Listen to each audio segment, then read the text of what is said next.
Hey everyone, and welcome to Screams After Midnight. I am Peter, that is Tim. We talk about horror movies on this show, and this is our Patreon pick episode of the month. That means to say that our patrons voted on this episode. There was four options, because it's February. Now this is a little bit later in the month than we'd anticipated doing this, but because it was February, everything was vampire romance in the vote. And the winner was this film, A Girl Walks Home Alone at Night. So that's what we're going to talk about. And we'll start spoiler free, as we always do. But if you've not heard of this film, this is an Iranian American film. So I think it was actually shot in the US, I believe. I'm not entirely sure, but I think it was actually shot in the US. But Anna Lily Amirpour, who's the director. So this is a black and white film. I've heard it referred to as an Iranian vampire romance western. Yes.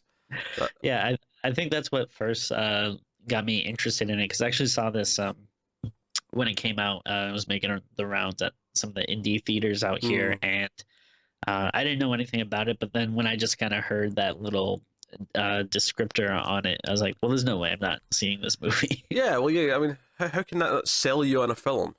how can the description Iranian vampire western romance, or whatever the order was at the time, like how does that not sell you on seeing a movie? And that doesn't even mention that it's black and white, which is, another layer of, I mean, that definitely there's an air of okay, this is an art house movie. Like anyone who's going to see this expecting, I don't know, Dracula 2000. I don't know why I thought of Dracula 2000, but that was the first thing that came to my head. Will be disappointed. It's not like Underworld or something. Another example of a terrible movie, yes. So it's definitely very unique in that sense. It takes place in a fictional, kind of nondescript city. The characters in the film call it Bad City, but I wasn't actually even sure if that was the real name, or if, because at one point, like, the girl, because the vampire, the girl, who's the titular girl, I suppose. She doesn't have a name. She's credited as the girl in the credits. She's asked at one point where they are, and she says Bad City, and I didn't know if she meant it literal, like this actually is called Bad City, or if this is her just kind of like describing this, like, it's like she that's just how she feels, and then so later on when it's referenced, it's just a reference back to what she said as opposed to actually being the name of the place. But regardless, it's not a real place, and it's kind of I guess you could almost compare it to like Sin City. Sin City's not the name of the city in Sin City. It's just kind of what it is, I suppose. Yeah, there definitely kind of seems to be like a timeless quality of it. Like there doesn't really seem to be much that pinpoints at like really a certain location or time or anything, which is kind of cool. Yeah, there's different parts of it that feel at different places, and then I think it's intentionally kind of surreal and like metaphorical, where it doesn't really take place in our world. It takes place in like a kind of a pocket universe, because like right at the start, if this isn't a spoiler, but right at the start of the film, you see like a giant pit of dead bodies that are just at the edge of the town, and it's never brought up, it's never explained, it's never spoken about, and I think it's just like, again, there's a lot of stuff that's just there to be allegories for other things, just there to be symbolic. It almost feels kind of like post-apocalyptic in a way. Yeah, it's not, but it almost has that feeling anyway. Yeah. If that makes sense. Yeah, that's definitely there. So it's a very deliberate paced film. It's got a lot of long shots. It's got a lot of it's shot nice and proper widescreen. Your 2.4:1, like I say, black and white. Pretty gorgeous. In fact, I've not even asked the question. I always ask the question. Tim, did you enjoy, or do you enjoy, because you've seen it before, do you enjoy A Girl Walks Home Alone at Night? I do. So again, I saw it like 2-3 years ago when it first came out, and I think if you would have asked me like what I thought of it then when I first saw it, I probably would have been like, oh my god, I love it, it's amazing. And rewatching it, I still think it's really good. I think maybe the only complaint I have now is that I thought it was like a little slow after kind of knowing, having seen the movie before. But I don't know, I also feel like maybe it kind of might have been the state I was watching it in. You're ill, basically, is what you're saying. Yeah, I kind of we talked about the last show about how I've been very busy at work. So I've been very stressed, haven't been getting a lot of sleep, and I also, got struck with a, I don't know, I guess a bad cold or something. So I've been taking a lot of cold medicine. So I'll I'll put a little bit of the blame on that on me, but Jesus Christ, you should be living in Bad City with the sounds of it. yeah, it definitely hasn't been a good last couple of days, but overall though, I still really did like it. It's like the characters are great, and it's well actually maybe I wouldn't even say that because I'd say only like really like the girl stands out, but like the just again talking about like the setting and the look and everything of it, it really is just like a gorgeous looking movie. And Yeah, it's a yeah film where I think the style is the main kind of the selling point. It is a very stylistic, beautiful black and white film where there's several moments where you're just kind of like staring at the screen in a daze at the sort of the yeah beauty of what's happening. And sometimes it's a really romantic moment, and sometimes it's like a moment where the girl's like stalking a person at night, and there's just and it uses those big wide shots, so you see like her all over to the other side of the frame, and then the person she's follows on the other side, and they're kind of like falling, and it's this perfect. It's the sort of thing where this is why it's this shape, this is why it's this yeah ratio, because you couldn't do this shot in any other shape. I It's beautiful. yeah especially all the outside stuff. I like that, and I feel like that is when it feels like most horror like Mm. when it's at night and she's like following people, like and walking in step with them like on opposite sides of the street and stuff like that. Stuff like looks really cool and feels very like haunting and stuff. And then the I feel like a lot of the inside stuff feels like maybe more dramatic. Yeah, it's definitely And not a straight up horror movie. I think obviously yeah she's using some horror trappings because it's a vampire, but right I don't like it, again. It's definitely not the focus of the film. Isn't to be here. We're going to scare you, or we have jump scares, or we're going to do this. Like you say, it's kind of haunting, and it's definitely tackling subjects that are kind of horrific. But it feels more like it's a film.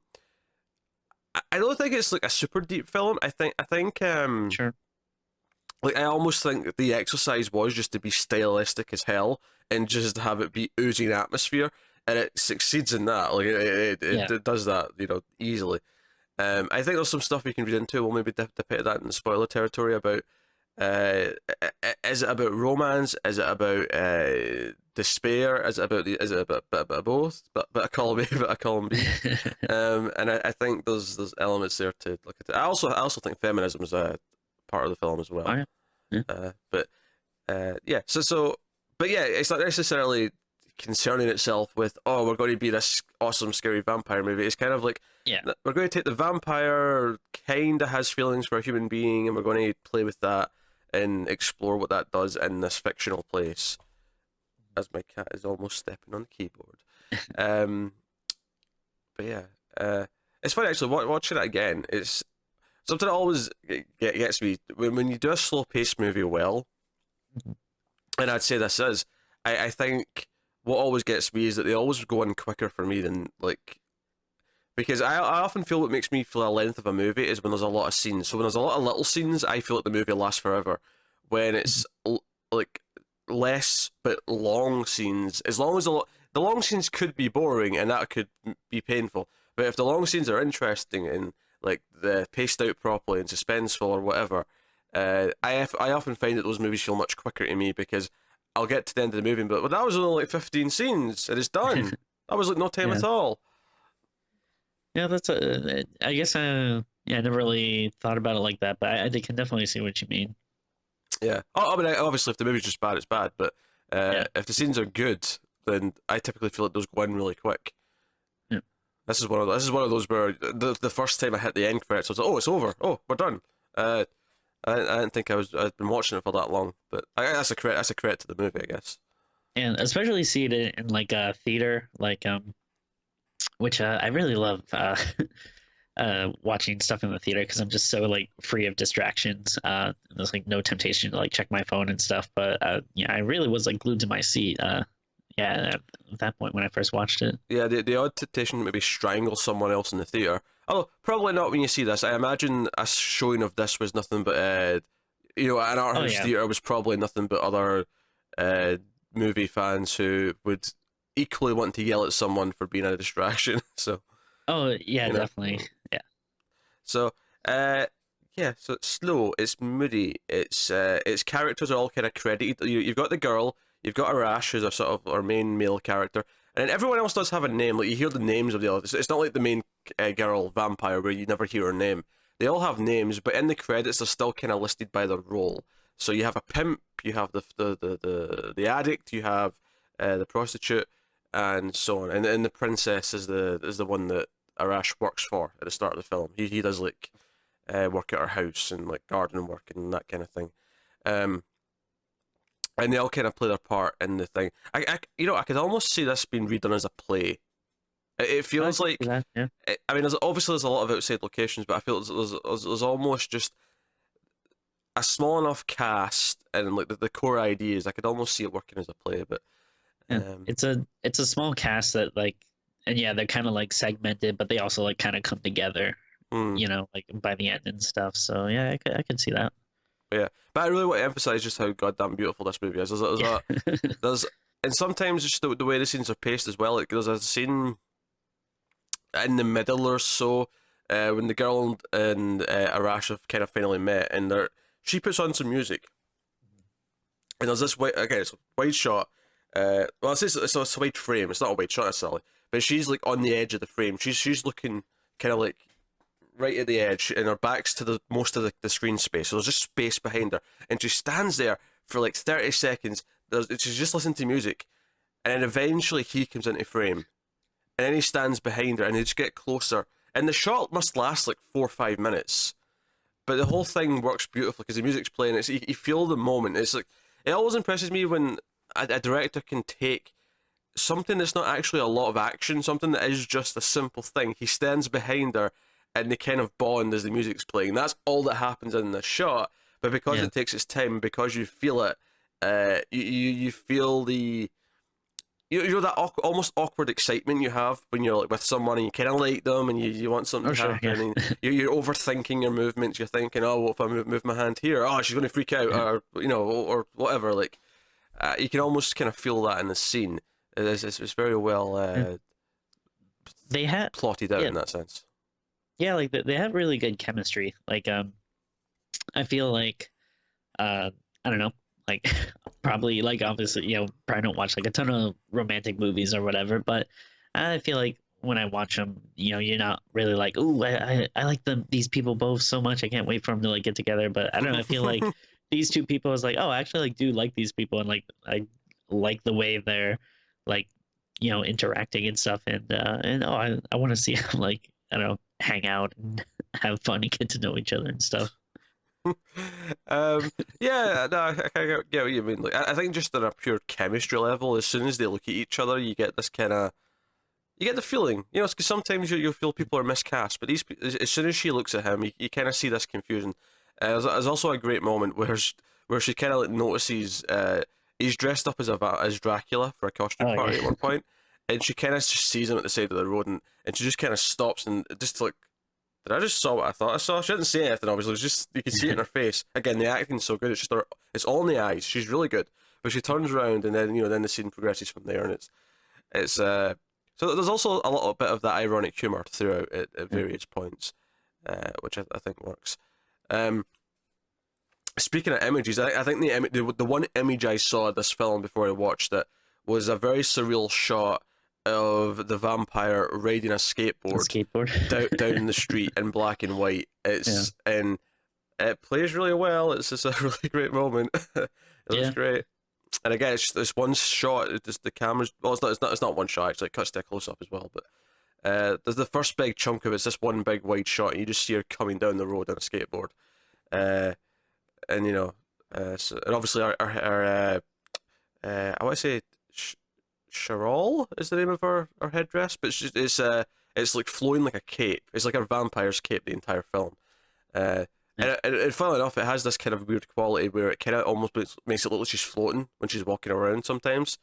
And that kind of works. But again, it's kind of taking the vampire tropes and using it in like a different setting. You're not used to seeing it and using it like, oh, that's her cape. This movie, that's kind of cool.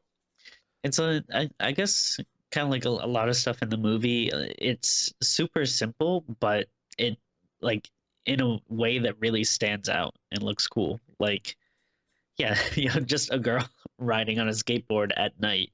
It's like, this, that It's doesn't cost that much really, but it is so effective when you see it. it's almost false advertising. The movie title's not "A Girl Skateboards Home Alone That's at Night," true. is it? That's No, true. it's not. I think the film has to double check with its marketing team about how to correctly communicate their film to the audience. Eh? Hmm. I kid.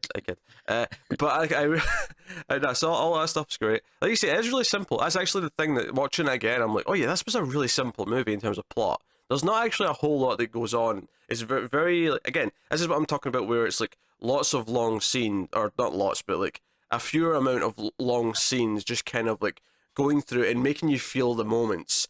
And it's more concerned with making you feel the moments in the very simple situations, and as simple as it can be with a vampire being around. Obviously, we're not just ordering dinner, but it's as simple as those things can be. But it just wants you to feel the atmosphere and the emotion in each scene. And this is the sort of thing where if it failed to do that, if it failed to get those feelings across, the entire thing would fall flat because there's not a lot else to then hold it up on its own. But it does. The atmosphere and the way it's shot and the mood, all of that stuff, it carries it through the entire thing. Yeah. I agree. There you go. There's even a scene where she dances to some music on her own in her apartment, and it just feels really stylistic. The way her body's moving, the way she's dancing, is just kind of a little bit off center, if that makes sense. It's got just a little bit of weirdness to it, and the camera's kind of tilting to go with it, and it gives it this vibe. It gives it this thing. It's yeah, it's really good. What's it? So we do spoilers, Tim. Do you want to do spoilers? Let's do it. Okay, so full spoilers for A Girl Walks Home Alone at Night. So what we didn't really talk a lot about is the and again, just gonna feel this was more spoilery. Was so Arash, he is someone who his father's a heroin addict and he's struggling to deal with that. There's a pimp character who his father owes a lot of money, and the pimp like comes over and like steals his cars. Like, oh, your father owes me money. I'm taking your car. And then the pimp we also see has this prostitute who's awful to, withholds money from, and treats like shit. And he's actually the first big victim. The first time we even see the girl, because it's a good 15-20 minutes before we even see the girl. And it's when he's in the car with the prostitute and he's kind of like forcing some free service, if you will. And like you just see the girl through the window again, another beautiful shot, just stunning stuff. And she then there you go. Was that just in a movie that doesn't feel very horror-y? Like this scene is like a great horror scene. Yeah, up until this point it's like an art house drama, and then you just see her standing in the distance looking at the window. And it's just this really creepy moment, and it's almost more effective because it's not been like a horror movie up until this point. Yeah. But anyway, so she ended up like kind of like looking at him on the street again, and he kind of like, thinking he's a big macho asshole, takes her back to his place thinking he's scored. And I will say this guy has the exact apartment I would expect of someone who looks like him. And what I mean by that is he's got like a tracksuit on, he's got like some really awkward tattoos, he has the word sex written in his neck, he's got like the most ridiculous facial hair I've ever seen. He's cut it into this weird thing where it's like the side of a goatee but not the bottom of it, and oh, it's bizarre. He's just he's exactly this type of character. You really just can't wait to see him get killed. Oh yeah, he's been awful to everyone. He's been awful to everyone he's met. And she bites off his finger and then puts it back in his mouth, which all of that was kind of it was oddly fascinating, but also just really kind of disgusting. Yeah. And then she obviously bites him and kills him. At the same time, Arash is over to try and like bargain for his car back. He's stolen some earrings from the girl he works for, the princess character, as we mentioned, and he sees, and again, another beautiful moment. It's when he's waiting at the gate to hopefully get in to speak to the pimp. The way that the girl comes down the stairs behind him, like just out of focus in frame. Oh, yeah. There's a really stunning little moment. It's just not great. I was like, oh, ooh, that was a good shot. Like, I kept thinking that to myself throughout the film. I was like, oh, that's a beautiful shot. Oh, that's a nice shot. This is great. This is gorgeous. This is stunning. Kept doing it. And then he finds a case of money and drugs. When he sees he's lying there dead, he just steals his stuff, along with his car keys. Obviously, wants his car back, and that's kind of the setup for the rest of the movie. But so just to sort out the rest of the plot, he goes to a party. He tries to kiss the princess, dressed as Dracula. She turns him down. He then is just stumbling through the street at night, which is when the girl's on the skateboard and she sees him dressed as Dracula and she helps him home. She actually is concerned for his well-being because he doesn't seem like a threat. That's actually the reason why she has a skateboard. There's a kid that's kind of kicking around the movie that she basically warns. She asks, "Are you a good person? Are you a good boy? Are you a good person?" And he says that he is, and she basically threatens him, "But if you ever aren't a good boy, like I will feed you your eyes." Like she scares the shit out of him. And it's actually like where her character kind of like comes to light, where it's like, oh, you're kind of a vigilante. Yeah. In a weird way, not in the traditional sense, but you're kind of looking out for, you're going after bad people, and you're kind of like making sure good people are staying good. There's an element to that in the film. Yeah. It's a nice like role reversal where usually the girl walking home alone at night, something bad's gonna happen to her, but like in this movie, she's like the bad thing you have to watch out for. It's actually a lot like the premise of the hit television show Buffy the Vampire Slayer. Oh boy. No, but it is. Like, this is actually this is the easiest reference I've ever had in one of these videos because because that was the entire point of the show, is that the little blonde girl's walking down an alleyway at night, she's scared. Oh, there's a vampire hunting her. Oh no, twist! She's the hero and she beats the shit out of the vampire. That's the premise. I can see that. I can also kind of see maybe some parallels to Let the Right One In. Oh, yeah, definitely. Yeah, but just in terms of, you have this female vampire, but that's kind of begins to be like fascinated by this guy who things aren't really going well for, and and again in terms of like having some really beautiful cinematography and stuff. Yeah, I think where the differences lie is that, like I say, I think this movie's more about just the mood and is a bit more allegorical. Whereas Let the Right One In, I'm sure, when we delved into that, I'm sure we talked about stuff that maybe represented other ideas, but it's definitely a full-on story. Like it's a movie with a story. Yeah. Whereas this is one where it's a very thin story because it's just kind of made, again, it's a mood piece. But there's definitely some. I think actually, after I saw this, a couple of years ago, not too long after it came out, I think I kind of joked that, well, apparently, like mainstream cinema's vampires are terrible and have been terrible for a long time, but the foreign vampire movies kind of what's saving the genre, because Let the Right One In and A Girl Walks Home Alone at Night are easily my two favorite vampire movies of the last like 10, 15 years. Like, it's been a while since I've liked an English-speaking vampire movie, I think. I can't think of one from recent years, but... Yeah, I wonder what the last good, like, mainstream vampire movie was. Definitely can't think of anything off the top of my head. I mean, Daybreakers was okay, but I wouldn't say it was good. It was watchable. I don't think I even saw that. I mean, you might disagree with me here, but I don't think the first two Blade movies have aged all that well. I think I watched them maybe about a year or so ago. I think they're dated, but I think they're still fun. Like, they're definitely not like the height of vampires. So. Yeah, they're not as good as this and Let the Right One In, certainly. Yeah. And even if you're counting those, I mean, Blade 2 was 2002, something like that. 2001, 2002. Geez. So. Oh wow, it feels so much earlier than that, but yeah, must be right. What was the last mainstream vampire movie that was really good? I can't think. It's been a while. It's been a goddamn while. I mean, maybe you can give a little credit to the Let the Right One In adaptation. Let Me In. I guess that was okay. No, I mean that is. I mean, in a vacuum, that movie is actually really good. It just its existence feels redundant, and therefore it has this weird kind of like air over it where. Yeah.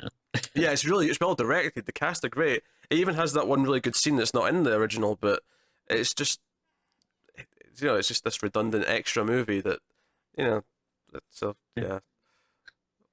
Which is kind of sad. If that's the only good mainstream vampire movie in the last 15 years, is the Let the Right One In remake. We need a reboot of John Carpenter's vampires. That's that's what we need.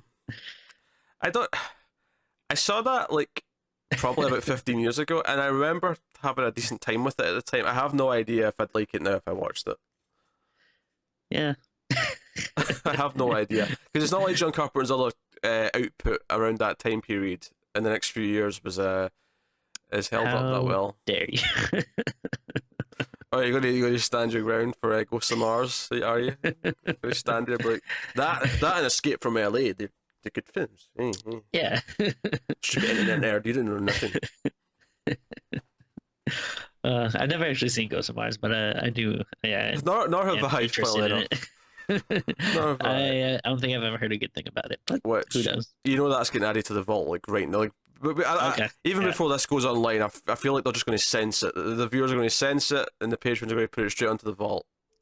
You know what I think we should do? We should, like, at some point, I think we should have like a Patreon pick themed month where we do like space horror movies or something. That's a good idea. Ghosts, I don't know. Yeah, Ghost of Mars, Leprechaun 4. We're not jumping to Leprechaun 4. I've told you this 100,000 goddamn times. We start at 1 and we work our way through. As much as that's going to destroy me when it comes to Leprechaun, because those movies are absolute god awful, and not even like a fun and bad way. They're just god awful. And I know that hurts because they're like your favorite. You like Leprechaun more than you like Jason or Freddy or Michael. I know you do. I can see it in your eyes. He has his moments. You have your moments. Oh, thank you. I feel like Leprechaun's just like, that was the boy of your childhood. You grew up watching Leprechaun, you're like, oh, this is good, everyone else is a fool. Well, as I've stated before, it was the first horror movie I remember seeing, so I do have a little bit of fondness for the first movie in my heart. Okay. I don't know what the first horror movie I saw was. It's kind of murky. I say it's the first one I remember seeing. So it is possible maybe I saw something else, but that's like in my memory. That's the first one I can like actively remember. Like, I think the rest of my family was watching it. And I was like watching from the stairs, like being like, "What is this?" Okay. Yeah, my parents weren't really big movie watchers, so all my movie like finding was all just me. I just had to. I was the one looking for things. I was the one finding things. So. Yeah. I don't know. With me, it was like all either my big brothers or my cousins or something. Like I usually find it from someone else, but then I'd like get addicted to it. I'm an only child, and my parents were into movies, and somehow I became me. I don't know how, but somehow it happened. Although apparently my mother's parents, obviously my grandparents, I phrase it that way because they kind of died when I was young, so I never really met them or talked to them or anything like that. But apparently. They were really into horror movies, so somehow, despite the fact that I never spoke to them after the age of like 4, somehow some genetic thing skipped a generation, and I'm into horror movies. So that's the best I've got for you in terms of why I am the way I am. Yeah, Matt would just say it's my programming, but honestly, think you're a robot.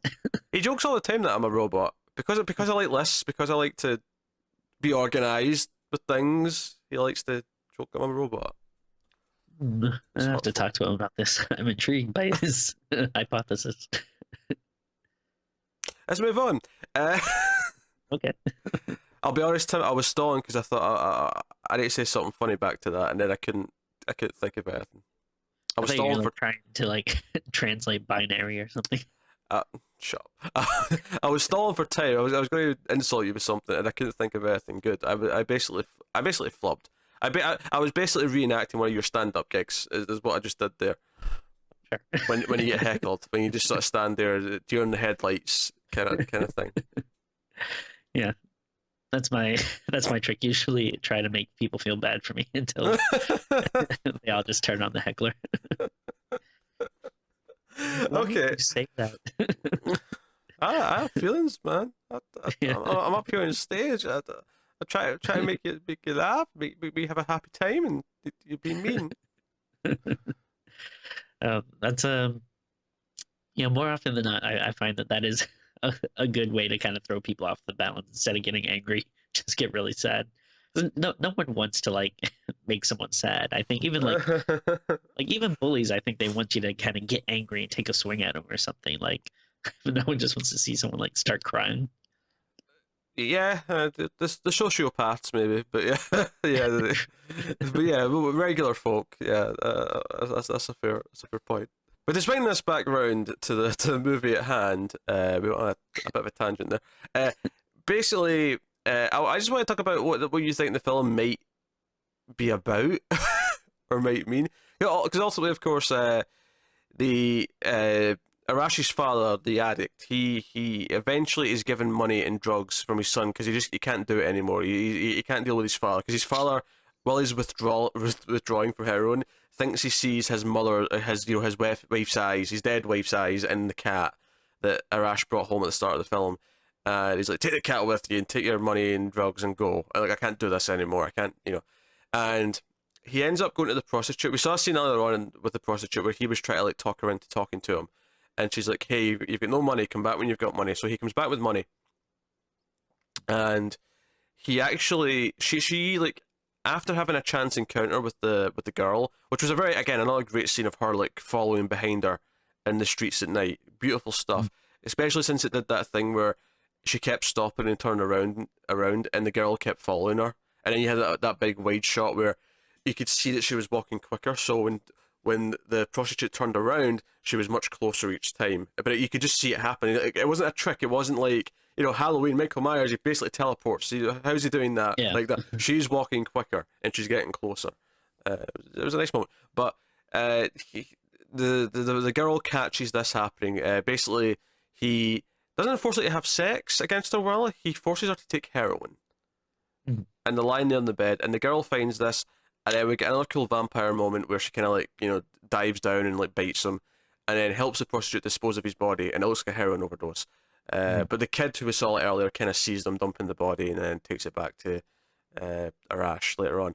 But so basically, Arash is like so distraught from this that he wants to get out of Bad City. He wants to leave. And he goes to her and he's like, let's leave, let's go together.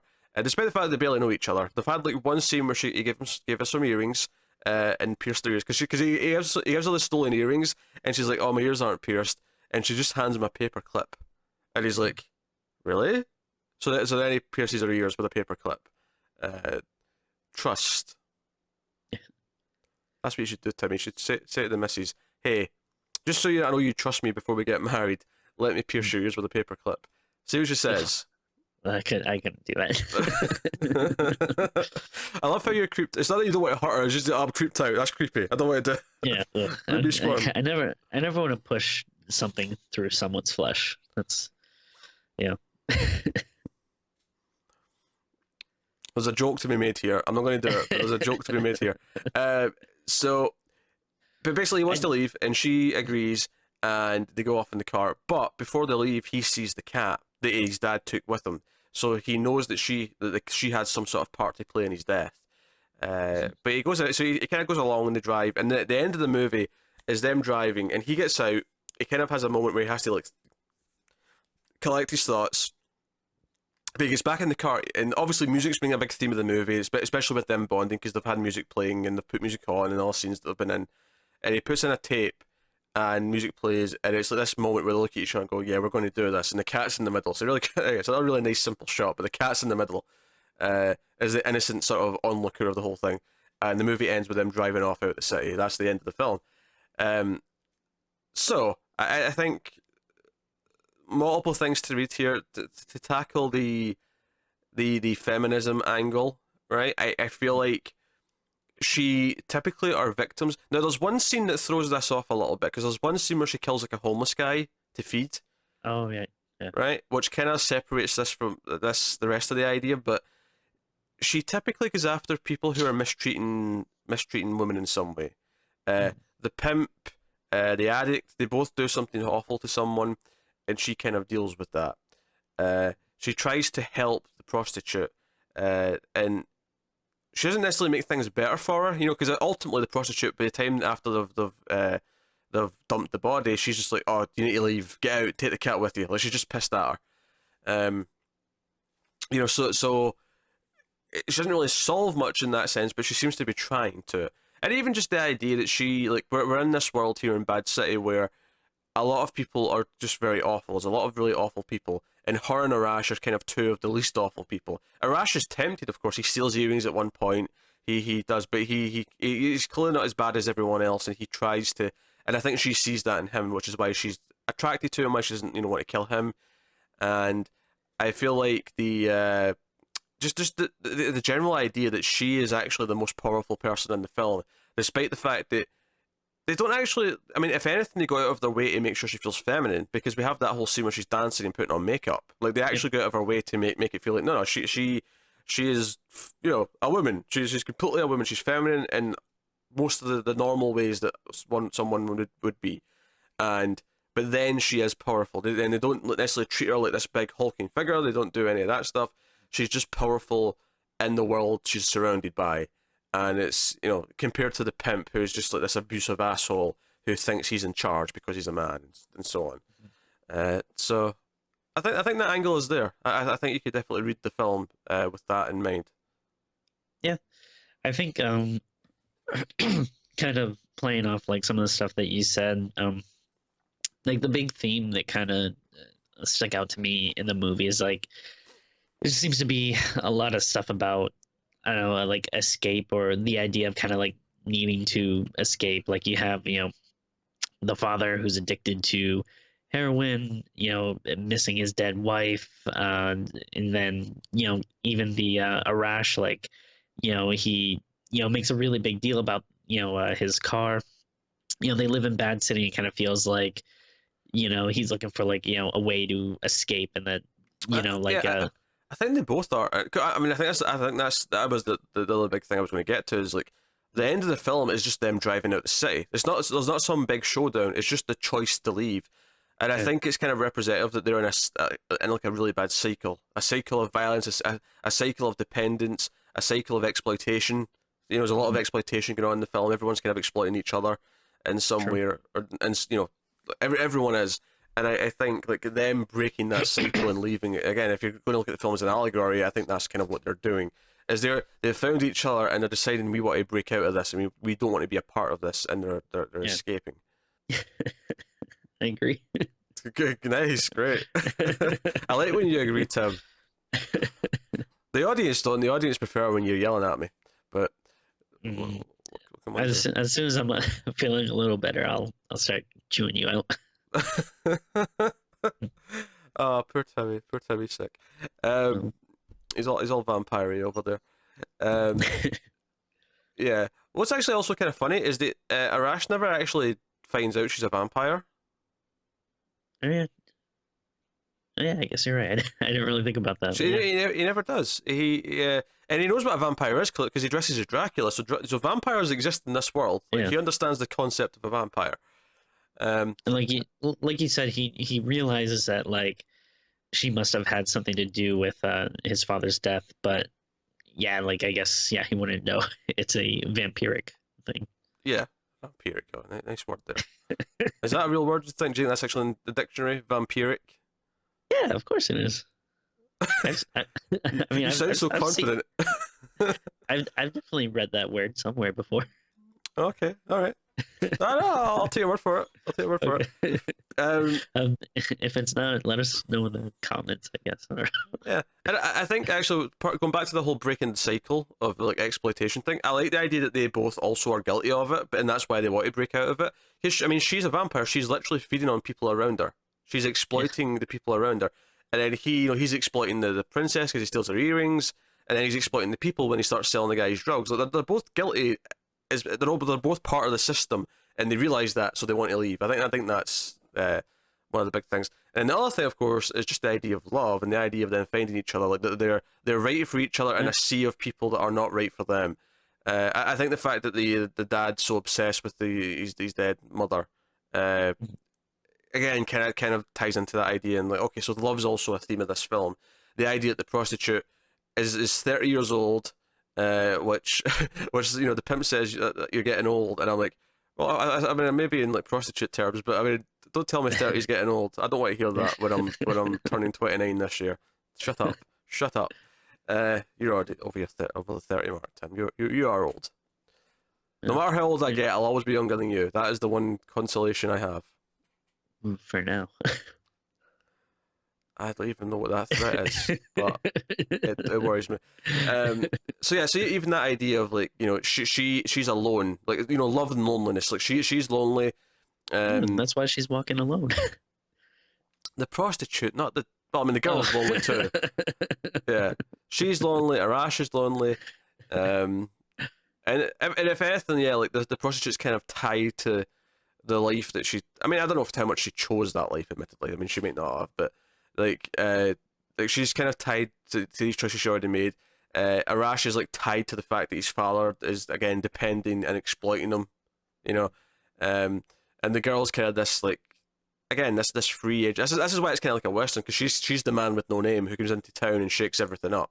She's the unrelenting, the Logan. Why does your brain jump to Logan with that reference? I don't know. It's my favorite western. I don't know. I guess. Sure. Why not? Tim's on pain meds. He's been delirious. I'm also giggling because like my cat is rubbing her face against my foot. Oh, you got your socks off as well? Yeah. Yeah. So it's tickly then. Okay, I'll give you it. I'll give you it. My cat don't do that. They like the shin. They like to rub against the shin. If I'm not wearing, you know, if I'm in shorts, or if I'm walking around in my underwear because I've just woken up or something, they like to rub against the thigh, or the thigh, the shin to try and like, hey, I want food. I'm being nice and pleasant. Isn't this soft fur against your skin nice? Either that, or they just like doing it because my hair's. I'm a very hairy dude, so my legs are quite hairy. Maybe they just think it's another cat. I'm not sure. But there you go. That's a bit of weird trivia about me that you didn't expect to hear today. But there you have it. So yeah, it's a fantastic film. I like it a lot. Yeah. Just to sum it up, I mean, I feel like there's themes that are in there. I think you can extrapolate some meaning. I don't know how much meaning it's intended to have necessarily.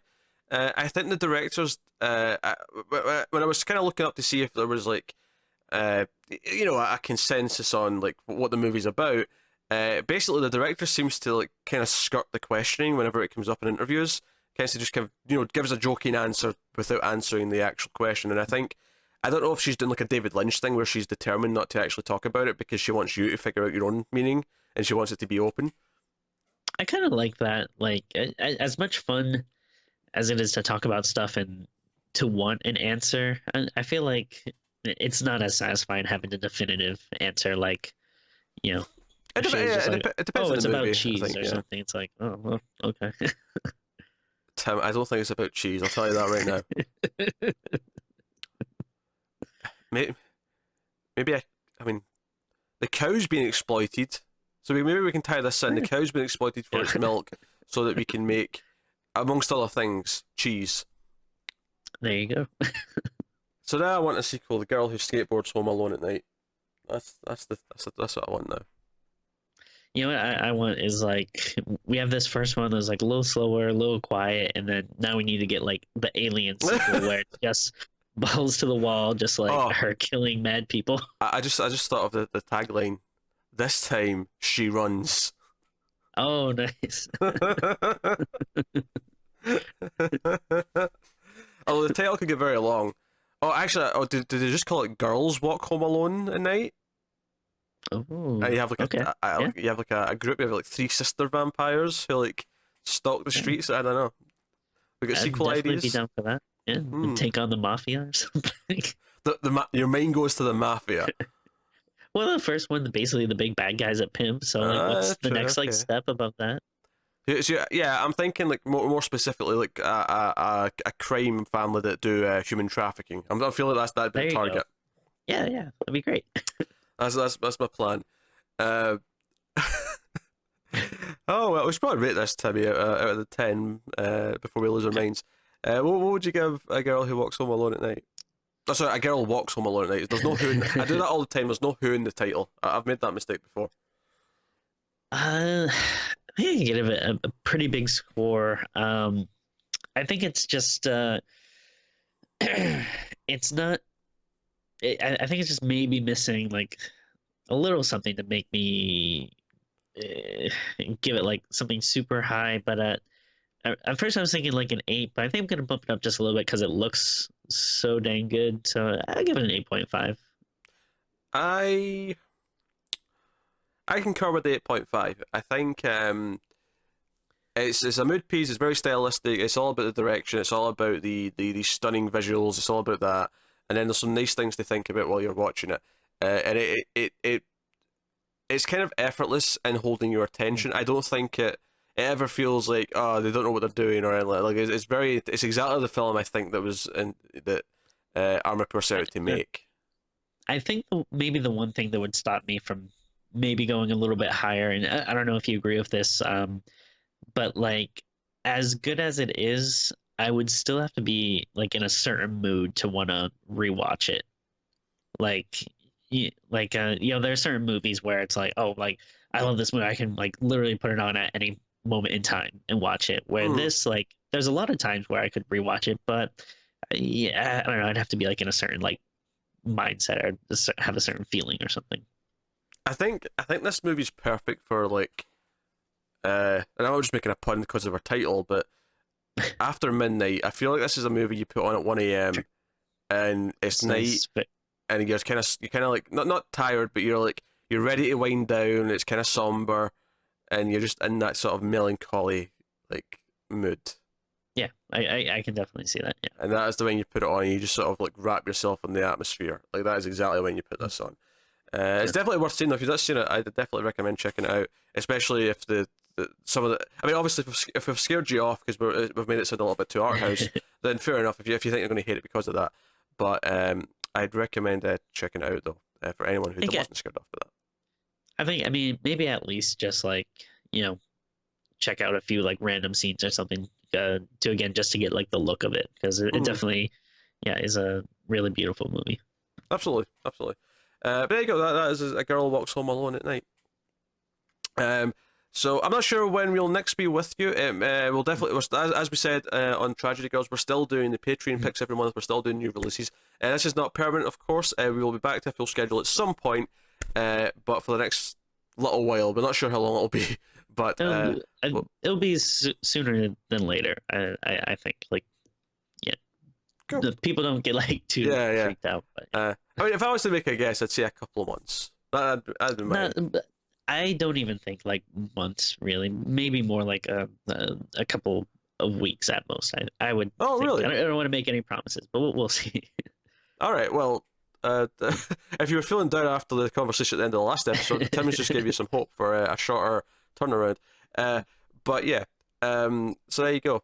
By the way, Tim, I mentioned this to you before we started actually, but obviously you typically do the commentary with me for Patreon every month, and we were going to do one, but then obviously we got crunched for time. You had to push some stuff back, so I just did one myself. I never told you what movie I did though.